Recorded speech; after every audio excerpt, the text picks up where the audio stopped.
पुराने ज़माने में बादशाह जब फौत हो जाते थे तो उनके बेटे लड़ते थे तख्त के लिए, इख्तियार के लिए। पता नहीं हम किस लिए लड़ रहे हैं। इशू ये है कि इन चीज़ों को देखना चाहिए। हमारा लास्ट बजट था, अब मैं तहरीक इंसाफ का 3 दिन तक, आपको याद है यहाँ पे डेस्को पे लोग खड़े हुए, चौथे दिन ऐसे सब कुछ ठीक हुआ कि जैसे 3 दिन कुछ हुआ ही नहीं है। सो उस पर भी रिफ्लेक्शन की ज़रूरत है। वो क्यों हम थर्ड पार्टी इंटरवेंशन पे बैठे? अगर हम अपने आप को ही इज्जत नहीं देंगे तो अगले हमारी क्या इज्जत करेंगे? फॉरेन मिशंस जो हैं, अगर आप देखें तो इसके ऊपर बहुत कम खर्चा हुआ है और फॉरेन मिशंस हमारे लिए ज़रूरी है। अभी हमने देखा जो भारत के साथ एक हमारी छोटी सी जंग हुई, उसके अंदर एक टाइम होता था कि हम लोग we were going towards isolation.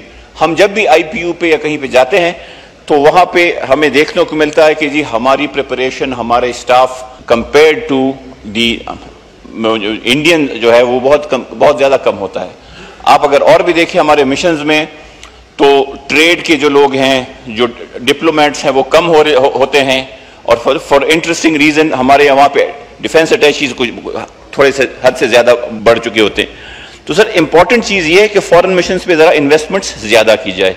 दूसरी एक चीज़ जो लास्ट टाइम मैं भी FC में था, finance committee, national assembly, there is a disproportion between national assembly and senate. अगर आप नेशनल असेंबली के मेंबरान देख लें और स्टाफ देख लें और सेनेट के स्टाफ और मेंबरान देख लें, पहले कोई 2:1 रेशो हुआ करता था।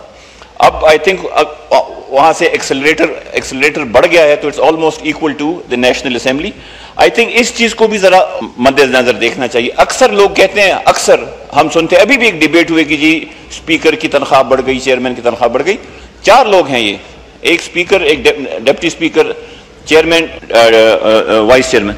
इशू ये है कि आप ये बताएं कि पार्लियामेंट आपका एक पिलर है रियासत का, 17,000 अरब आपका federal budget. What is the proportion of the parliament in the entire 17,000? that is not even 1%. हम टारगेट सिर्फ और सिर्फ इसी को करते हैं। ये नहीं करते कि जी कहीं पे 20% जो है एक्सपेंडिचर बढ़ जाता है, कहीं पे पेंशन्स जो हैं वो आ जाते हैं। सिविल साइड के ऊपर पेंशन्स देख लें, बाकी देख लें। आप अपना ये देखें जो हमारा हर साल नुकसान होता है पेंशन की मद में, रेलवे में या PIA में या SOEs में, मतलब वो असली चंक्स तो वो हैं जहां पे लीकेज होती है। एक पार्लियामान के 6 अरब से या 7 अरब से किसी ने वो क्या करना है?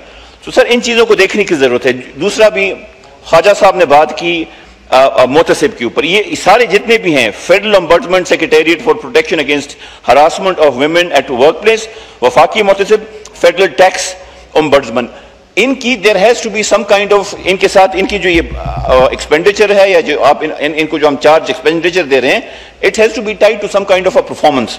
हमारी it's a very important harassment of women at work place. आप देख लें हम यहाँ पे कवानीन पास कर देते हैं, महीनों महीनों वी ट्रम्पेट के हमने कानून पास कर दिया, लेकिन एक प्रैक्टिस जो यहाँ पे नहीं है वो है पोस्ट लेजिस्लेटिव स्क्रूटिनी। कानून पास हो जाते हैं, उसके ऊपर हम पॉलिटिकल स्कोरिंग भी कर देते हैं, सारा कुछ कर देते हैं, but we never come back कि जी ये कानून जो पास हुआ है।